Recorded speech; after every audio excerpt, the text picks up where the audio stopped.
그들은 한국을 잘 모릅니다. 늘 의존적이고 예측 가능한 동맹국이라 생각했죠. 하지만 이젠 그들도 알게 될 겁니다.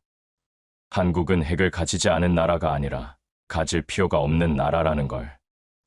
미국은 한국의 기술자를 체포했고 한국은 공장을 멈췄습니다. 그 뒤엔 단 하나의 메시지가 있었습니다. 우리도 선택할 수 있습니다. 우리만의 길을. 지금 세계 질서의 무게추가 움직이고 있습니다. 자신들의 고통스러운 역사를 가장 위대한 힘으로 승화시킨 나라. 그 나라는 바로 대한민국입니다. 지금부터 그 놀라운 현장 속으로 들어가 보시죠. 미국에서 날아온 충격적인 이야기. 바로 시작합니다. 그리고 지금 어디에서 시청하고 계신지 댓글로 남겨주세요. 여러분의 이야기도 듣고 싶습니다. 그 전에 잠깐 1초 만에 누를 수 있는 좋아요 버튼을 꾹 눌러주시면 영상 제작에 큰 힘이 됩니다. 그럼 바로 사연 시작하겠습니다. 안녕하세요. 제 이름은 리처드 히메네스라고 합니다. 백악관 국가경제위원회에서 오랫동안 미국의 국익을 대변해온 무역협상 전문가입니다. 저에게 세상은 거대한 체스판이었고 다른 나라들은 우리의 전략에 따라 움직이는 말에 불과했습니다. 특히 한국이라는 나라는 더욱 그랬어요. 우리와 맺은 동맹관계 아래 경제적으로나 군사적으로나 미국의 영향력 안에 있다고 조금도 의심하지 않았죠. 한국인들은 늘 우리의 결정을 기다리고 그에 따라 움직이는 존재라고 여겨왔습니다. 얼마 전 조지아주에 건설 중인 한국 배터리 공장에서 한국인 핵심 기술자 300여 명이 이민법 위반으로 체포되었다는 긴급 보고를 받았을 때도 저는 태연했어요. 커피를 홀짝이며 보고서를 읽는 제 얼굴에는 오히려 만족스러운 미소가 번졌습니다. 마침내 때가 왔구나 싶었거든요. 사실 이 체포작전은 몇 달 전부터 이민세관 단속국이 한국 기업을 표적으로 삼아 계획한 첫 번째 대규모 작전이었어요. 독일과 일본에서도 비슷한 상황으로 기술진들이 비원 비자로 들어오는 게 관행처럼 되어 있는데 유독 한국만을 겨냥한 것이었습니다. 그것도 대미 투자의 상징적인 케이스로 홍보된 조지아에서 말이죠. 이건 단순한 법 집행이 아니라 명확한 메시지였어요. 제 사무실 창밖으로 보이는 워싱턴 기념탑을 바라보며 저는 생각했습니다. 저 뾰족한 탑처럼 워싱턴의 결정은 늘 세상을 향해 곧고 단단하게 뻗어나간다고 믿었어요.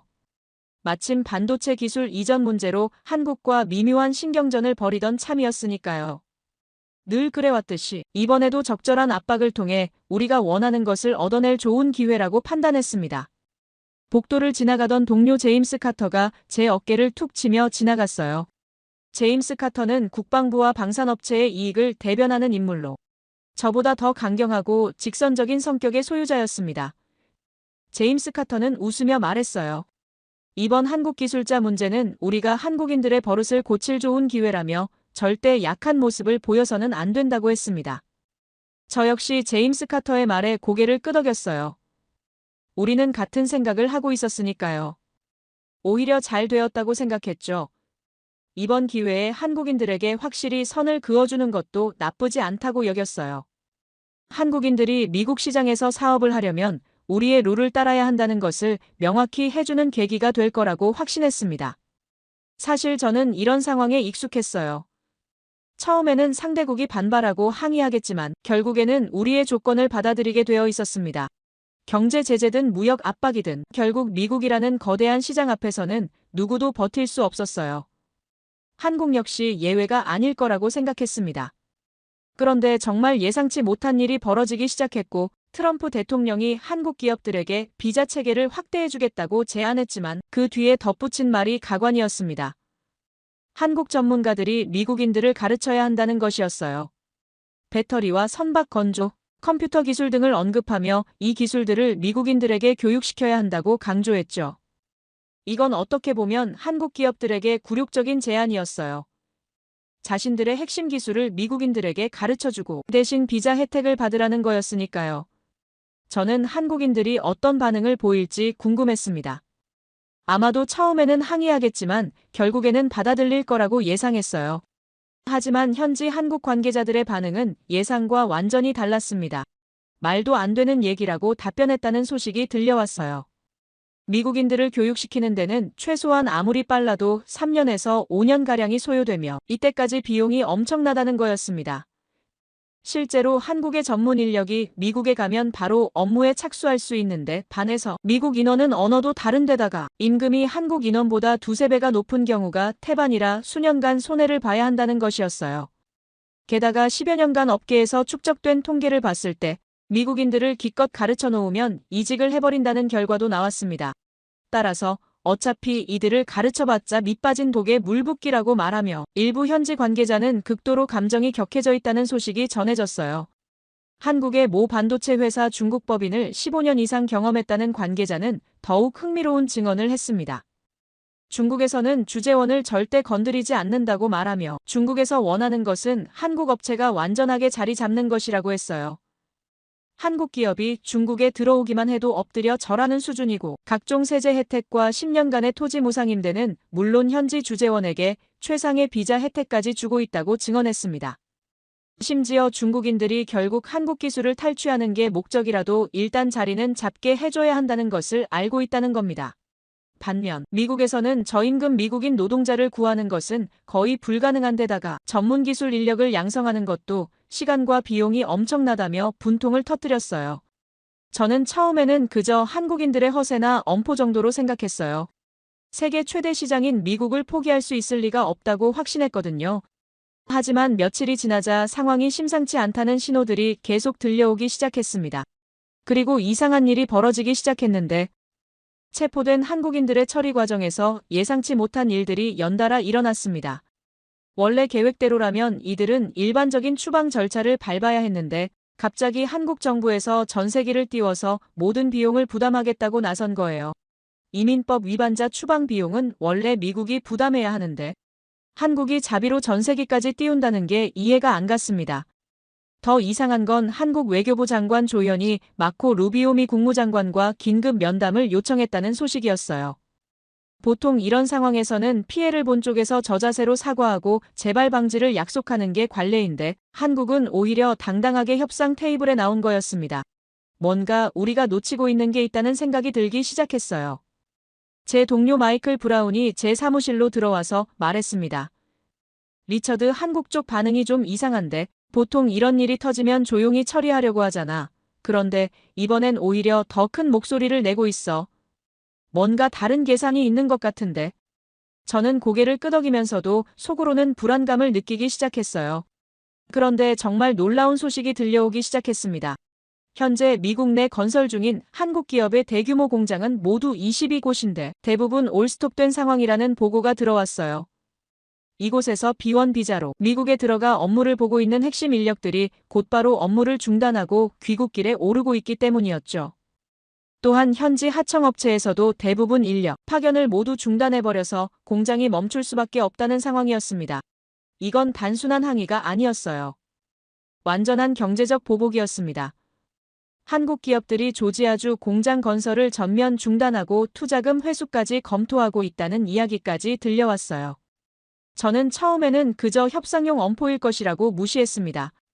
세계 최대 시장인 미국을 포기하겠다는 것이 말이 되지 않는다고 생각했으니까요. 하지만 며칠 뒤 더욱 당황스러운 소식이 들려왔어요. 트럼프 대통령이 직접 개입했다는 것이었습니다. 정부 고위 관계자에 따르면 트럼프 대통령이 구금된 한국인들이 재입국해 공장에서 일하는데 아무런 문제가 없게 하라고 지시했다는 거였어요. 구금 기록이나 불법 체류, 기록 등이 시스템에 남지 않도록 하라는 것이었습니다. 이건 전례가 없는 일이었어요. 대통령이 직접 나서서 이민법 위반자들의 기록을 지우라고 지시한다는 게 말이 되나요? 더 놀라운 건 수갑 착용 문제였습니다. 원래 이민세관 속국은 원칙에 따라 구금된 한국인들에게 애틀랜타 공항으로 이동하는 동안 수갑을 채워야 한다고 주장했는데 트럼프 대통령이 수갑을 채우지 말라고 직접 지시했다는 거예요. 이로 인해 출발이 지연되기까지 했다고 했습니다. 그리고 한국 외교부 장관과 마코 루비오 국무장관의 회동에서는 한미 양국이 워킹그룹을 통해 대미 투자 기업들의 비자 문제도 논의하기로 결정됐다고 했어요. 트럼프 대통령의 지시로 새로 투자하는 기업들의 공장을 위해서 비자를 만들자고 해서 한미 간 워킹그룹도 만들기로 했다는 것이었습니다. 저는 이 모든 상황이 이해가 안 갔어요. 왜 트럼프 대통령이 갑자기 한국에 이렇게 유화적인 태도를 보이는 걸까요? 분명히 처음에는 한국을 압박하려는 의도였는데 왜 갑자기 태도가 바뀐 걸까요? 뭔가 우리가 모르는 배경이 있다는 생각이 들기 시작했습니다. 그리고 일주일 뒤 제 책상 위에 놓인 한 장의 보고서는 저의 생각을 송두리째 뒤흔들었어요. 한국의 한 경제연구소에서 작성했다는 그 보고서의 내용은 충격적이었습니다. 보고서는 냉정한 숫자들로 가득 차 있었죠. 미국 현지 공장의 높은 인건비, 예측 불가능한 정책 변화에 따른 위험 부담, 그리고 각종 규제와 노조 문제까지 모두 비용으로 계산해 놓았어요. 미국 반도체 산업협회에 따르면 한국에서 10년간 반도체 회사를 운용하는 비용은 70인데 미국은 100이라는 것이었습니다. 따라서 트럼프 정부가 한국에 부과한 상호관세 25%를 내는 게 오히려 싸다는 것이죠. 산술적으로 미국에서 10년간 회사를 운영하는 비용이 한국보다 28%가 비싸기 때문으로 알려졌어요. 게다가 문제는 노조 문제와 기타 자잘한 문제로 한국 기업이 부담할 잠재적인 비용이 훨씬 늘어난다고 했습니다. 협회에 따르면 한국 기업은 미국에서 최대 47%가량을 한국에서 생산하는 것보다 추가 부담할 수 있다고 전했어요. 여기에 각종 세제는 갈수록 한국에 불리하게 작용할 것이며 미국 노동자 비율은 더 늘어나 임금도 기하급수적으로 늘어날 전망이었습니다. 그리고 그 옆에는 한국에서 직접 제품을 생산해 미국에 수출할 경우 발생하는 25%의 관세를 더한 비용이 나란히 적혀 있었어요. 믿을 수 없게도 결론은 후자가 더 저렴하고 안정적이라는 것이었습니다. 보고서의 마지막 문장은 제 심장을 서늘하게 만들었어요. 미국 투자는 더 이상 기회가 아닌 관리해야 할 위험 요인이라고 명시되어 있었죠. 결국 이러한 말도 안 되는 환경 가운데 한국 대기업들은 이제 최종 단계까지 고려하고 있다고 했는데요. 실제로 업계에서는 아무리 생각해봐도 관세 맞고 한국에서 수출하는 게 맞다는 의견이 제기되고 있다고 했습니다. 기존 미국 공장 부지나 이런 것들은 손실로 잡고 적당하게 진행하는 걸로 방향을 틀면 된다는 겁니다. 완전 투자를 접는다기보다는 나중에 환경이 좋아지면 조금씩 투자를 늘리는 방향으로 돌린다는 이야기였어요. 그리고 그 비용을 한국이나 제3국에 필요한 곳에 투자하면서 상황을 지켜보는 게 적어도 향후 10년간은 합리적이라고 보는 거였죠. 그 순간 저는 거대한 망치로 머리를 한 대 맞은 것 같았습니다. 제가 평생을 바쳐 구축해온 압박과 굴복이라는 협상의 공식이 처음으로 깨지는 순간이었어요. 한국인들은 더 이상 우리의 선처를 구하는 약한 존재가 아니었습니다.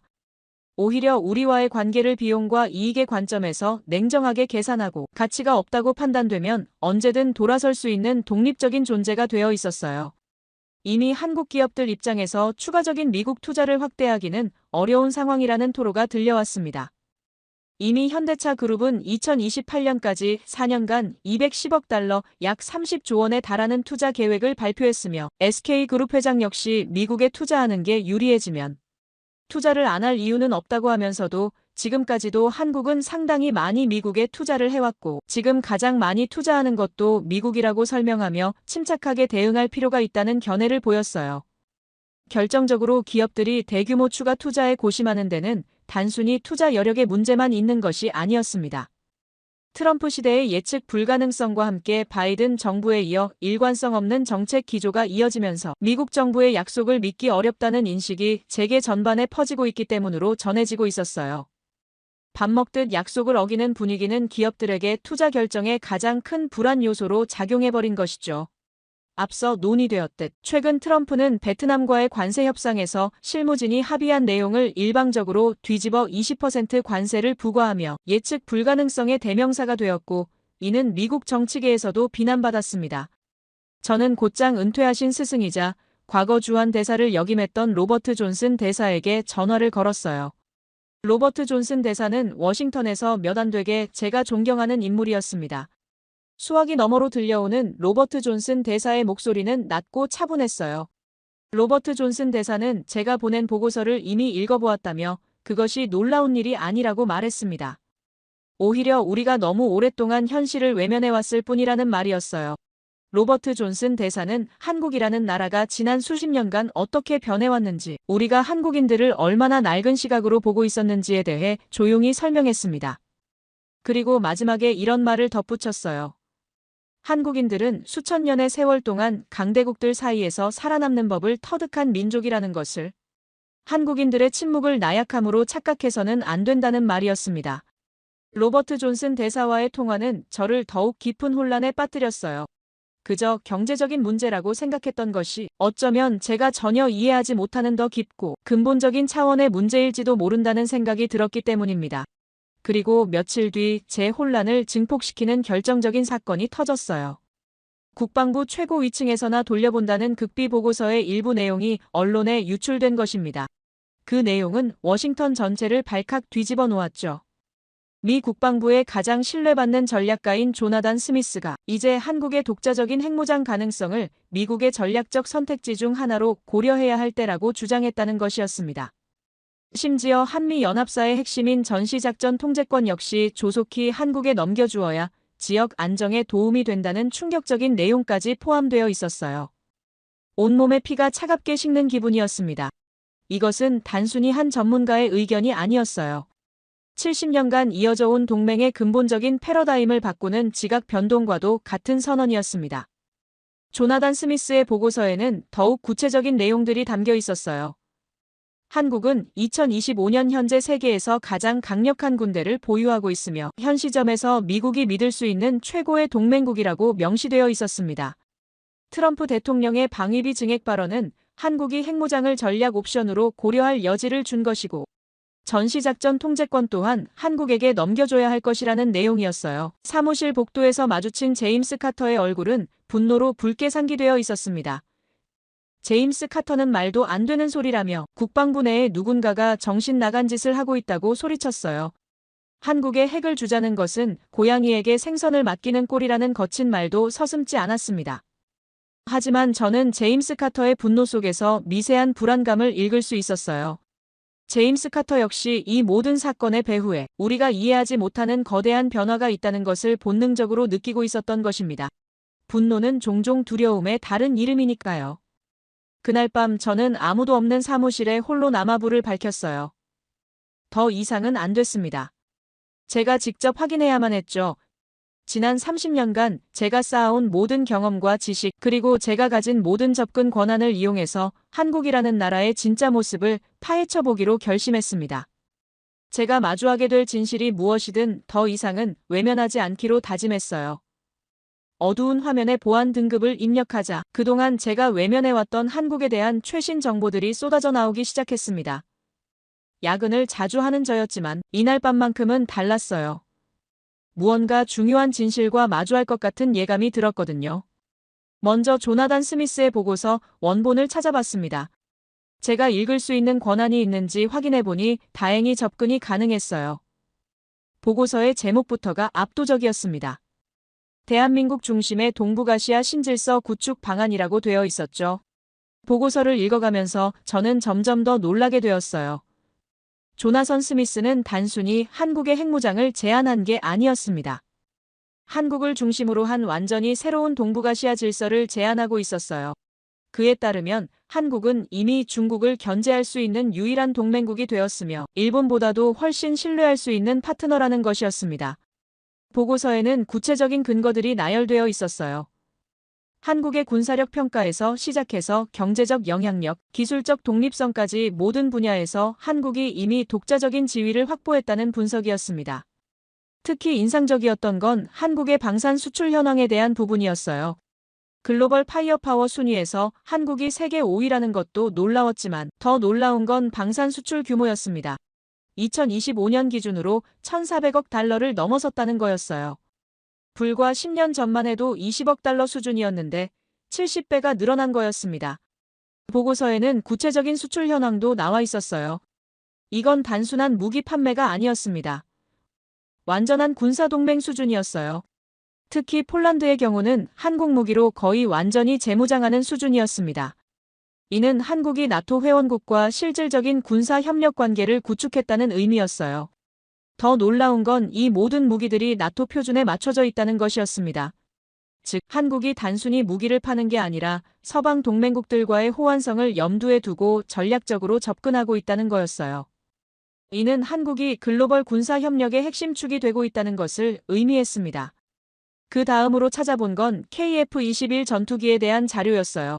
조나단 스미스의 보고서에서 이 전투기를 4.5 세대 전투기라고 평가했는데 정말 그런지 확인해보고 싶었거든요.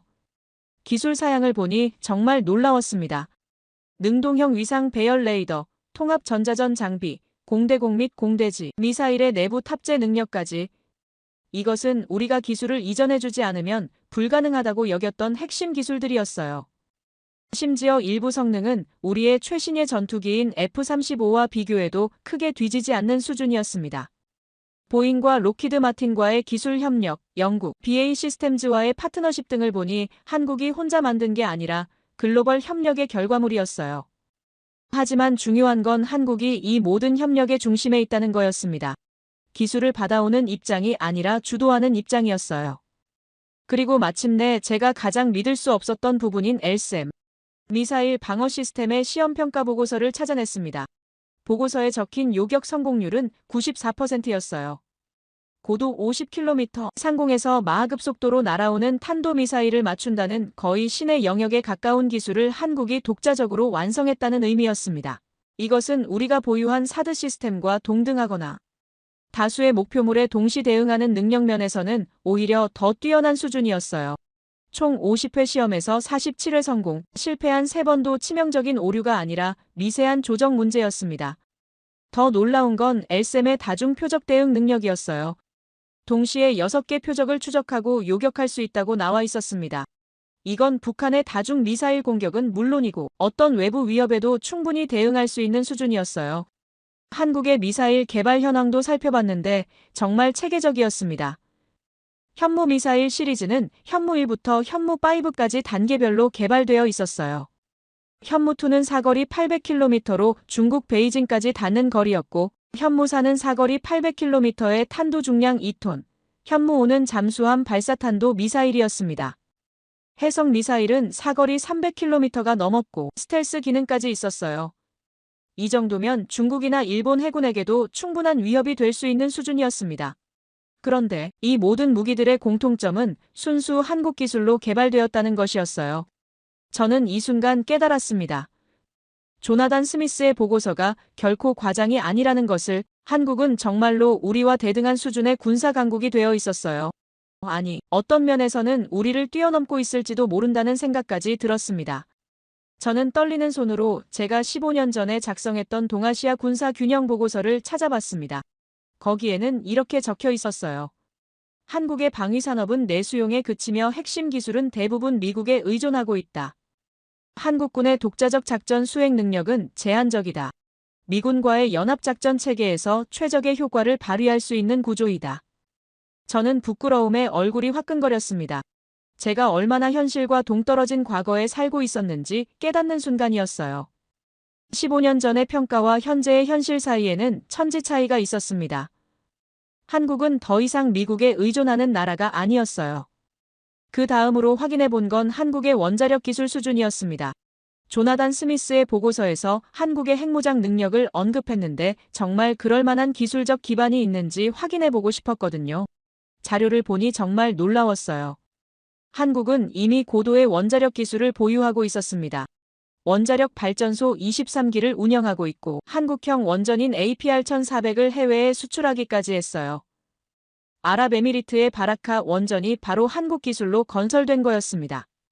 한국원자력연구원도 있었고 핵연료 가공 기술도 보유하고 있었어요. 기술적으로는 충분히 핵무장이 가능한 상황이었습니다. 물론 정치적으로는 NPT 체제 때문에 불가능하겠지만 기술적 능력만으로는 의심의 여지가 없었어요. 저는 이 모든 자료들을 보면서 점점 더 큰 충격에 빠져들었습니다. 제가 지금까지 알고 있던 한국의 모습은 완전히 과거의 것이었어요. 한국은 이미 모든 면에서 독자적인 능력을 갖춘 강국이 되어 있었습니다. 그런데 더 놀라운 사실을 발견했어요. 한국이 이 모든 발전을 조용히 이루어냈다는 것이었습니다. 큰 소리 내지 않고 과시하지도 않으면서 묵묵히 자신의 능력을 키워온 거였어요. 이건 정말 대단한 일이었습니다. 저는 한국의 다층 방어 체계에 대해서도 자세히 살펴봤어요. 천궁, LSAM, 철매까지 저고도부터 고고도까지 완벽한 방공망을 구축해 놓았더군요. 천공은 중거리 방공 미사일로 사거리 40km, 철매는 단거리 방공으로 사거리 20km, LSAM은 장거리 고고도 방어로 사거리 150km였어요. 이 세 시스템이 결합하면 거의 완벽한 방공망이 구축되는 거였습니다. 어떤 미사일이든 요격할 수 있는 체계였어요. 그리고 더 놀라운 건 이 모든 시스템이 한국 기술로 만들어졌다는 거였습니다. 물론 초기에는 외국 기술을 도입했겠지만 지금은 완전히 독자 기술로 발전시켰더군요. 저는 한국의 군사 동맹 관계도 다시 살펴봤어요. 미국과의 동맹은 기본이고 호주, 영국, 폴란드, 아랍에미리트까지 글로벌 군사 협력 네트워크를 구축하고 있었습니다. 이건 단순한 무기 수출을 넘어선 전략적 파트너십이었어요. 특히 인상적이었던 건 한국이 중동 지역에서의 입지였습니다. 사우디아라비아와 아랍에미리트에 천공 시스템을 수출하고 기술 협력까지 하고 있더군요. 이는 한국이 단순한 무기 공급국이 아니라 안보 파트너로 인정받고 있다는 뜻이었어요. 아랍에미리트와의 계약을 자세히 보니 더욱 놀라웠습니다. 천공 시스템뿐만 아니라 기술 이전과 현지 생산까지 포함되어 있었어요. 아랍에미리트에서 한국 방공 시스템을 직접 생산할 수 있게 하는 거였습니다. 이건 정말 높은 수준의 신뢰관계였어요. 핵심 군사 기술을 이전한다는 건 보통 일이 아니거든요.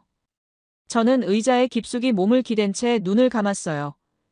제가 본 것은 단순한 무기의 발전이 아니었습니다. 그것은 한 나라의 독자적인 정신이 만들어낸 경이로운 결과물이었죠. 우리가 한국인들을 통제하고 관리해야 할 대상으로 여기는 동안 그들은 침묵 속에서 스스로를 지킬 수 있는 힘을 그 누구에게도 의존하지 않아도 되는 완벽한 능력을 갖추어 나가고 있었던 것입니다. 저는 마침내 인정할 수밖에 없었습니다. 한국은 우리가 생각하는 것보다 훨씬 앞서 나가고 있었어요. 기술적으로도 전략적으로도 말이죠. 그리고 가장 인상적이었던 건 한국의 접근 방식이었습니다. 소리내지 않고 조용히 준비했다는 거였어요. 과시하지도 않고 자랑하지도 않고 그냥 묵묵히 해야 할 일을 해낸 거였습니다. 저는 그제야 조나단 스미스의 보고서가 왜 그렇게 단호했는지 이해할 수 있었어요. 한국의 핵무장을 전략 옵션으로 고려해야 한다는 것도, 전시작 전권을 넘겨야 한다는 것도 이 모든 게 감정적 판단이 아니라 냉철한 현실 분석에 근거한 거였습니다. 한국은 이미 준비가 다 되어 있었어요. 우리가 인정하든 인정하지 않든 그들은 독자적으로 움직일 수 있는 능력을 갖춘 거죠. 그렇다면 우리가 할 일은 이 현실을 받아들이고 새로운 관계를 정립하는 것뿐이었어요. 새벽 3시가 넘어서야 저는 컴퓨터를 껐습니다. 머릿속이 너무 복잡했어요. 30년간 쌓아온 제 지식과 경험이 하루밤 사이에 완전히 뒤바뀐 기분이었거든요. 집으로 돌아가는 길에 저는 혼자 중얼거렸습니다. 나는 정말 한국을 몰랐구나. 아니, 알려고 하지 않았구나. 한국인들이 이렇게 변화하고 발전하는 동안 나는 과거에 머물러 있었구나. 그날 저는 한 가지 결심을 했습니다. 이제는 더 이상 과거의 관점으로 한국을 바라보지 않겠다고 말이에요. 한국인들이 보여준 변화와 발전을 있는 그대로 인정하겠다고 다짐했습니다. 며칠 뒤 저는 모든 일정을 취소하고 한국행 비행기에 올랐어요. 더 이상 모니터 속의 차가운 데이터가 아닌 살아 숨 쉬는 현실을 제 눈으로 직접 확인해야만 했습니다. 그것이 지난 30년간의 제 오만함에 대한 최소한의 예의라고 생각했어요. 인천공항에 내리는 순간부터 저는 제가 알던 한국이 아니라는 것을 느낄 수 있었습니다. 공항을 가득 채운 사람들의 활기, 최첨단이면서도 질서정연하게 움직이는 시스템, 모든 것이 자신감과 품격으로 가득 차 있었어요. 제가 만난 한국 국방부의 관계자들은 유창한 영어와 겸손한 태도로 저를 맞이했지만 그들의 눈빛에서는 그 어떤 위축감도 찾아볼 수 없었습니다. 한국인들은 더 이상 우리의 평가를 기다리는 학생들이 아니었어요. 자신들의 성과를 조용히 그러나 확신에 찬 목소리로 설명하는 전문가들이었습니다. 첫 번째 방문지는 용산에 있는 국방부였는데요. 국방부 건물 자체가 인상적이었어요. 과거의 무거운 분위기는 없고 현대적이면서도 위험 있는 모습이었죠. 로비에는 한국군의 역사와 성과를 보여주는 전시물들이 있었습니다. 저는 방위사업청 관계자인 박성호 팀장과 합참작전기획관인 이재민 중령과 면담을 했어요. 그들은 유창한 영어로 저를 맞이했습니다. 박 팀장이 한국의 방위력 발전에 관심을 가져주어서 감사하다며 오늘은 한국의 독자적 작전 수행 능력에 대해 브리핑해 드리겠다고 말했어요. 첫 번째 브리핑은 2025년 이후의 작전 시나리오였습니다. 이재민 중령이 설명하기를 한국군은 2020년부터 단독 작전 시나리오를 체계화해 왔다고 했어요. 미군과의 연합작전은 물론이고 필요시 독자적 대응도 가능한 체계라고 했습니다.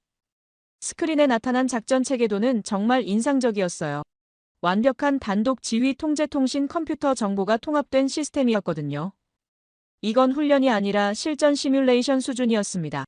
특히 놀라웠던 건 C4I 시스템이었어요. 지휘, 통제, 통신 컴퓨터 정보가 완벽하게 통합되어 있었습니다. 실시간으로 전장 상황을 파악하고 대응할 수 있는 체계였어요. 이재민 중령이 설명을 계속했는데요. 이 시스템은 한국이 독자 개발한 것이라고 했습니다. 물론 초기에는 미군 시스템을 참고했지만 지금은 완전히 한국 기술이라고 했어요. 저는 실제 운용 경험은 어떤지 물어봤습니다. 박 팀장이 답하기를 매년 실시하는 한미 연합훈련에서 검증하고 있고 작년부터는 독자 훈련도 실시하고 있다고 했어요. 결과는 매우 만족스럽다고 말했습니다. 저는 조나단 스미스의 보고서 내용과 일치하는 수준 이상의 결과를 보고 있었어요. 다음으로 핵무장 관련 내부 토론 자료를 볼 수 있었습니다. 물론 모든 내용을 볼 수는 없었지만 일부는 공개할 수 있다고 했어요. 한국군 내부에서의 핵억제력 확보, 시나리오 관련 전략 문서였습니다. 기술적 실행 가능성, 국제법적 대응, 최소 억제력 확보 등이 정밀하게 정리되어 있었어요. 문서를 읽으면서 저는 한국의 접근 방식에 감탄했습니다. 감정적이거나 충동적이지 않았거든요. 철저히 계산되고 체계적이었어요. 박 팀장이 설명하기를 한국은 핵무장을 원하지 않지만 필요할 때 언제든 그런 선택을 할 수 있다는 메시지는 중요하다고 했어요. 이것이 억제력의 핵심이라고 했습니다. 저는 깨달았어요. 이건 망상이 아니라 시나리오였다는 걸 말이죠.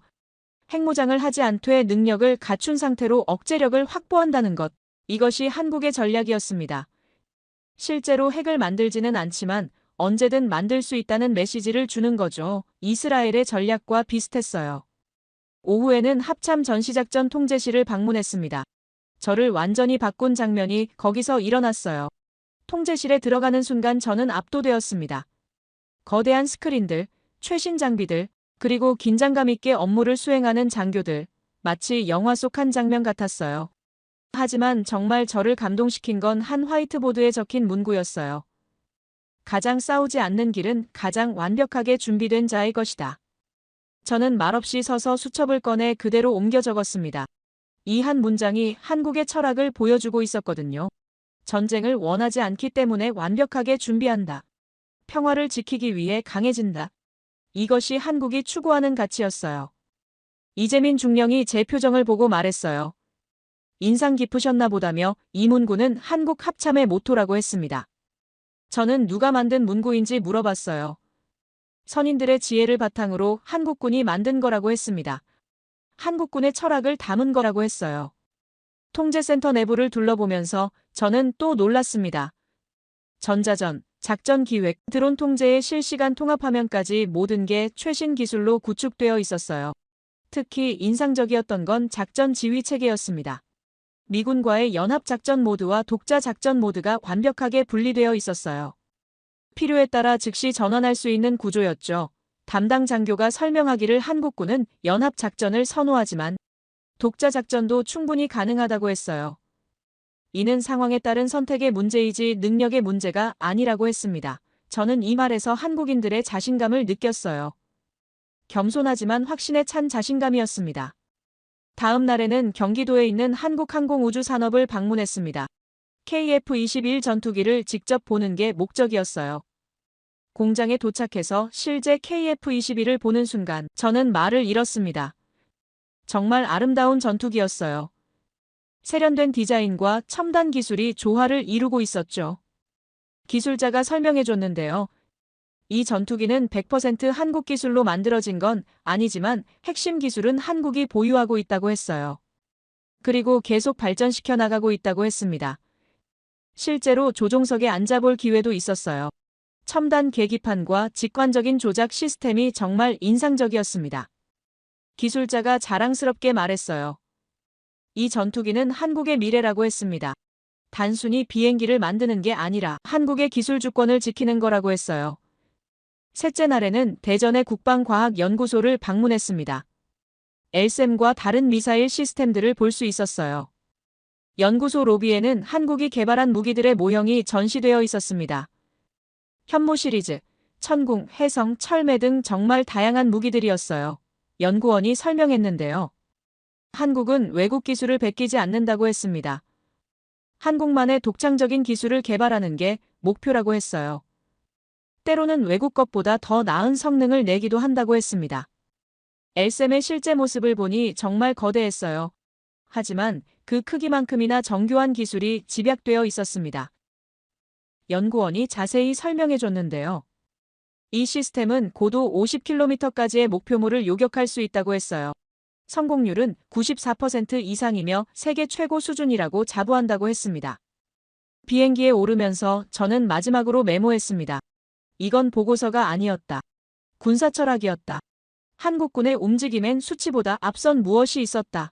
목적이었다. 그 화이트보드 문구 하나가 30년간의 내 사고를 꺾었다. 우리가 준비되지 않은 사이 한국인들은 이미 다 준비해놓고 있었다.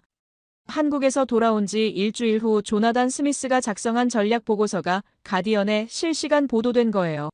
저는 평소처럼 아침 뉴스를 확인하다가 그 헤드라인을 보고 커피잔을 떨어뜨렸습니다. 미국 고위 군사전략가 한국 핵무장 검토해야 한다는 제목이었어요.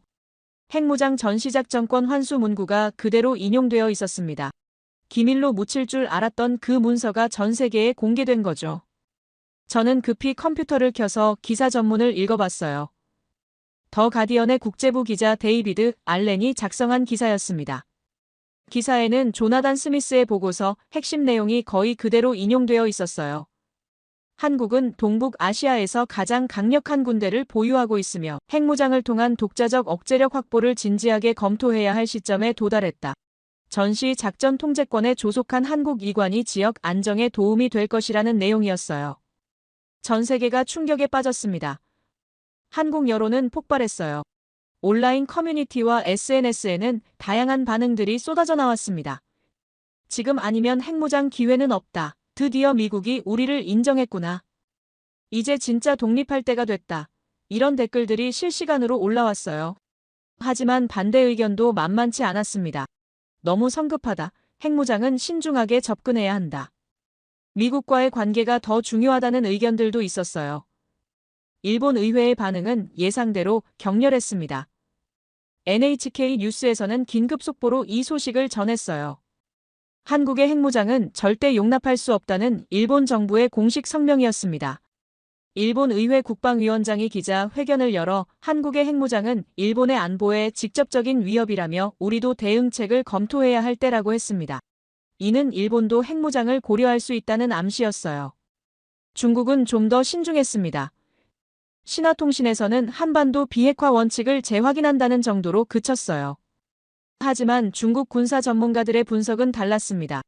인민일보에 실린 칼럼에서는 미국이 한국 카드를 통해 중국을 견제하려는 의도가 명확하다고 분석했어요. 우리도 북한과의 협력을 강화해야 한다고 했습니다. 저에게도 연락이 왔습니다. 워싱턴 포스트의 로버트 우드워드가 직접 전화를 걸어왔어요. 베넷 박사 이 문서에 대해 어떻게 생각하시는지와 내부에서는 어떤 반응인지 물어봤습니다. 저는 신중하게 답했어요. 공식적인 언급은 어렵지만 이런 논의가 나오는 것 자체가 의미 있다고 봅니다. 변화하는 국제 정세를 반영한 것이라고 말했어요. 몇 주 후 저는 상원군사위원회 청문회에 증인으로 출석하게 되었습니다. 이번에는 공개 청문회였어요. 전국에 생중계될 예정이었죠. 청문회 전날 밤 저는 제 아내 제니퍼 데이비스와 대화를 나눴어요. 여보, 내일 청문회가 어떻게 될 것 같아? 제니퍼 데이비스가 답했어요. 당신이 옳다고 믿는 걸 말하면 돼. 30년간 당신을 지켜본 내가 보장하는데 당신은 틀린 적이 거의 없어. 다음 날 상원 청문회장은 기자들과 방청객들로 가득 찼어요. 저는 증인석에 앉아서 선서를 했습니다. 군사위원장인 잭 리드 의원이 첫 질문을 했어요. 베넷 박사, 한국이 정말 전시작전권을 감당할 수 있다고 보시는지 물어봤습니다. 저는 확신을 담아 답했어요. 의원님, 한국은 이미 그럴 능력을 갖추었다고 했습니다. 문제는 우리가 그 현실을 인정할 준비가 되었느냐는 것이라고 했어요. 공화당의 톰 코튼 의원이 날카롭게 물었습니다. 그럼 미국의 역할은 어떻게 되는 건지, 우리가 밀려나는 거 아닌지 물어봤어요. 저는 답했습니다. 밀려나는 게 아니라 역할이 바뀌는 거라고 했어요. 직접 통제하는 대신 영향력을 행사하는 거라고 했습니다. 더 효율적이고 지속 가능한 방식이라고 했어요. 민주당의 엘리자베스 워런 의원은 경제적 측면을 물었어요. 한국과의 군사협력 확대가 우리 경제에는 어떤 영향을 미칠지 물어봤습니다. 저는 긍정적인 전망을 제시했어요. 공동기술 개발을 통해 새로운 시장을 창출할 수 있다고 했습니다. 한국의 뛰어난 기술력과 우리의 경험이 결합되면 시너지가 날 거라고 했어요. 청문회는 3시간 동안 계속되었습니다. 대부분의 질문에 저는 자신 있게 답했어요. 30년간의 경험과 한국에서 직접 본 것들이 확신을 주었거든요. 청문회가 끝난 후 여러 의원들이 저에게 감사 인사를 했어요. 특히 리드 위원장은 이렇게 말했습니다. 박사님 덕분에 한국을 새로운 시각으로 보게 됐다고 했어요. 정책에 반영하도록 노력하겠다고 했습니다.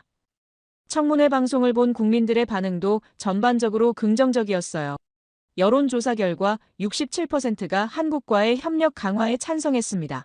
한 달 후 놀라운 일이 벌어졌어요. 미국은 한국을 지역 안정의 핵심 파트너로 인정한다고 했어요. 양국 관계를 동등한 파트너십으로 발전시켜 나갈 것이라고 했습니다. 저는 이 모든 변화를 지켜보며 뿌듯했어요. 작은 용기가 큰 변화를 만들어낸 거니까요. 제 동료들도 축하해줬어요. 당신 덕분에 우리 모두 눈을 뜨게 됐다고 했습니다. 그리고 무엇보다 중요한 건 이제 한국이 당당하게 자신의 목소리를 낼 수 있게 되었다는 것이었습니다. 더 이상 누군가의 그늘에 숨어 있지 않아도 되는 거죠. 저는 이제 확신합니다. 우리는 세계를 재설계해야 해요. 그리고 한국은 그 중심이 되어야 합니다. 이것이 제 오랜 경험을 통해 내린 결론입니다.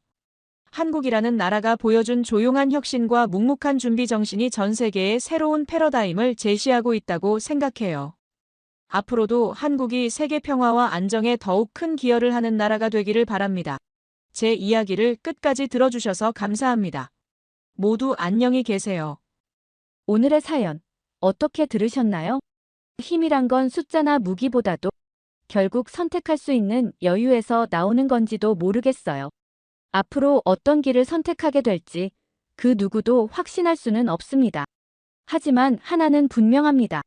이제는 누가 누구를 일방적으로 판단할 수 있는 시대가 아니라는 것. 여러분의 생각은 어떠신가요? 아래 댓글에 남겨주세요.